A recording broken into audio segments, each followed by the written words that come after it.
سلام البنات، نتمنى تكونوا بخير وعلى خير.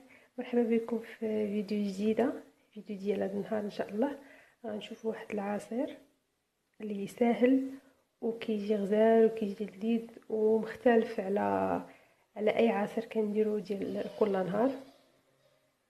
هذا العصير ان شاء الله فيه نص لتر ديال الحليب، كاس ديال الليمون. هذا الكاس راه عندي قياس ديالو صغير ماشي كبير. كاس ديال الليمون برتقال، وكاس ديال العصير ديال الحامض، وربع كاس نتاع سنيده، وثلاثه ديال الفرماجات، وخلاص مولينكس فاش غنطحنوا هذا الشيء كامل. غادي ندوزو ان شاء الله نديرو الحليب ونديرو عليه العصير ديال الليمون والعصير ديال الحامض والسكر ودوك القطع نتاع الفرماج، وغنطحنوا كلشي ونرجعوا نتلاقاو. هنا البنات درت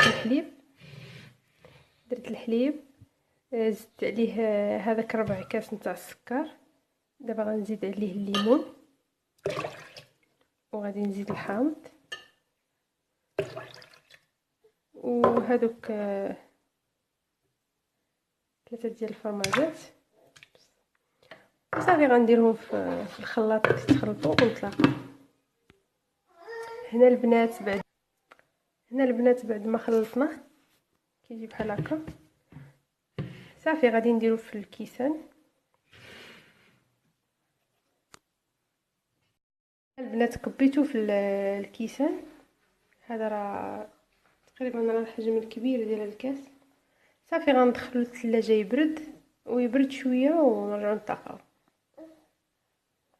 هذا البنات هو العصير ديالنا من بعد ما كيبرد وخرجته من الثلاجه. ها نتوما لابان لكم، ها هي الكريمه كتطلع الفوق والعصير تيبقى هنا لتحت. فيهم ثلاثه.